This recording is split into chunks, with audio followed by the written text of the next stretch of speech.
Every 10 years ಆಗಬೇಕು ಅನ್ನೋದು ಕೂಡ ನಮ್ಮ ಸಂವಿಧಾನದಲ್ಲಿ ಕೂಡ ಹೇಳುತ್ತೆ ಇದ್ರ ಬಗ್ಗೆ.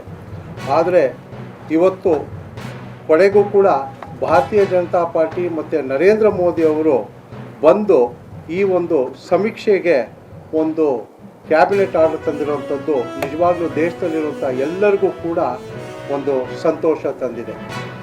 ಇವತ್ತು ಕಾಂಗ್ರೆಸ್ ಈ ದೇಶದಲ್ಲಿ ಸುಮಾರು 60 ವರ್ಷಗಳು ಕೂಡ ಹೆಚ್ಚಿನ ಕಾಲ ಈ ಒಂದು ದೇಶವನ್ನು ಆಳ್ಕೊಂಡು ಬಂದಿದೆ.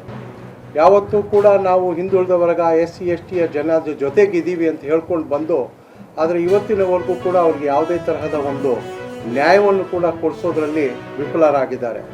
ಇವತ್ತು ನರೇಂದ್ರ ಮೋದಿ ಅವರ ಸರ್ಕಾರದಲ್ಲಿ ಇವತ್ತು ಈ ಕ್ಯಾಸ್ಟ್ ಸೆನ್ಸಸ್ಸು ಆಗೋದ್ರಿಂದ ಏನೊಂದು ನಮ್ಮ ಜಾತಿವಾರು ಸಮೀಕ್ಷೆ, ಸಾಮಾಜಿಕ ಮತ್ತು ಶೈಕ್ಷಣಿಕ ಸಮೀಕ್ಷೆ ಎಂದು ಕರೀತಾರೋ ಸಂವಿಧಾನ ಅನುಚ್ಛೇದ 15, 4, 16 ಆಧಾರದ ಮೇಲೆ ಸಮೀಕ್ಷೆ ಮಾಡೋದಾಗುತ್ತೆ.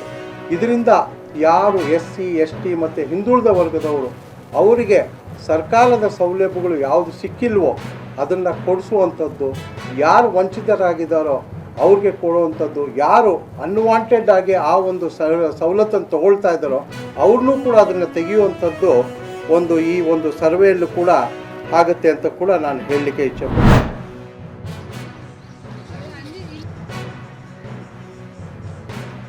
ಎಲ್ಲ ಕೋಸ್ಟಲ್ ಏರಿಯಾಗಳಲ್ಲಿ, ಕೋಸ್ಟಲ್ ಸ್ಟೇಟ್ಸ್ಗಳಲ್ಲಿ 1, 2, 3 ಸ್ಟಾರ್ಟ್ ಮಾಡಿದಾಗ ಮತ್ತು ಸಮುದ್ರದಲ್ಲಿ ಸ್ಟಾರ್ಟ್ ಮಾಡಿದೆ. ಬಟ್ ಸ್ಟೇಟ್ ರೂಲ್ಸ್ಗಳನ್ನು ಈಗ ಮಾಡೋದ್ರಿಂದ ಮಾಡೋದು ನೀವು ಅದನ್ನು 10 ರೂಪಾಯಿ ದುಡ್ಡಿಲಾಗ್ತದೆ ಮಾಡ್ತಾ ಇದ್ವಿ. ಈಗ ಪ್ರೈಮ್ ಮಿನಿಸ್ಟರ್ ಎಲ್ಲ ಕಡೆ ಹೇಳ್ತಾರಲ್ಲ ಸರ್, ಸೇವೆಗಳು ಬೆಳಿಬೇಕಲ್ಲ, ಇದು ಹೊರಗೆ ಬಂದಿದೆ. ಈಗ ಪ್ರಬುದ್ಧ ಆಯ್ತಾ, ಎಷ್ಟು ಟೈಮ್ ತಗೊಂಡ್ರೆ ಜನರನ್ನ ನಾವು ಮಾತ್ರ ಸುಮಾರು ಸತಿ ಹೇಳಿದೆ ಉಪ್ಪುದು ಬದಿ ಅನ್ನುವಂಥದ್ದು ಇಲ್ಲಿದೆ. ಅದರ ಸೈಂಟಿಫಿಕ್ ಆಗಿ ಆಗಬೇಕು, ಆದಾಯ ಹೆಚ್ಚಾಗಬೇಕು, ಇರುವ ಎಲ್ರಿಗೂ ಸಹಿತ ಉದ್ಯೋಗ ಮತ್ತು ಇನಫ್ ಇನ್ಕಮ್ ಕೊಡುವಂಥ ಒಂದು ಅವಕಾಶ ಇರೋದು ಮೀನುಗಾರಿಕೆ ಇಲಾಖೆಗೆ. ಹಾಗಾಗಿ ಈ ಅವಕಾಶವನ್ನು ಎಲ್ಲರೂ ಉಪಯೋಗಿಸ್ಕೋಬೇಕು. ಇವರೆಲ್ಲರೂ ಮಾತಾಡ್ಕೊಂಡ ಪ್ರಕಾರ ಉಪ್ಪುಂದ ಪಂಚಾಯತ್ ಮತ್ತು ಸ್ಥಳೀಯ ನಾಡದೋಣಿ ಮತ್ತು ಬೇರೆ ಬೇರೆ ಮೀನುಗಾರಿಕಾ ಸಂಘಟನೆ ನೇತೃತ್ವದಲ್ಲಿ ಮುಂದೆ ಈ ಇಲಾಖೆಗಳನ್ನು ಮತ್ತು ಈ ವಿಷಯಗಳನ್ನು ಹೆಚ್ಚು ಉಪಯೋಗಿಸ್ಕೊಳ್ತಾರೆ ಅನ್ನುವಂಥ ಸಂಕಲ್ಪವನ್ನು ಮಾಡಿಕೊಂಡಿದ್ದಾರೆ. ಈ ಕಾರ್ಯಕ್ರಮಕ್ಕೆ ಬಂದಂಥ ಅಧಿಕಾರಿಗಳಿಗೂ, ನೆರೆದಂಥ ಎಲ್ಲ ಮೀನುಗಾರಿಗೂ, ಸ್ಥಳೀಯರಿಗೂ, ಮಾಧ್ಯಮದವರಿಗೂ ಎಲ್ರಿಗೂ ಸಹಿತ ಈ ಮೂಲಕ ಈ ಕೆಲಸ ಸಕ್ಸಸ್ ಆಗುವ ನಿಟ್ಟಿನಲ್ಲಿ ಪ್ರೋಗ್ರಾಮ್ಸ್ ಬಿಕಾಸ್ ಆಲ್ಟರ್ನೇಟ್ ಲೈವ್ಲಿಹುಡ್ ಬೇಕು. ಈಗ ಮತ್ಸ್ಯ ಕಮ್ಮಿ ಆಗ್ತಾ ಉಂಟು, ಕಡಲಲ್ಲಿ ಸಮುದ್ರದಲ್ಲಿ ಮತ್ಸ್ಯ ಕಮ್ಮಿ ಆಗ್ತಾ ಉಂಟು. ಅದಕ್ಕೆ ನಾವು ಒಂದು ಆಲ್ಟರ್ನೇಟ್ ಲೈವ್ಲಿಹುಡ್ ಮಾಡಬೇಕು.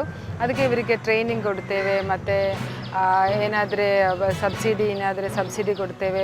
NFDB ಮುಖಾಂತರ 60% 40% ಆ ಸ್ಕೀಮಲ್ಲಿ ತುಂಬ ಸಹಾಯ ಮಾಡ್ತದೆ. ಈಗ PMMSY ಸ್ಕೀಮಲ್ಲಿ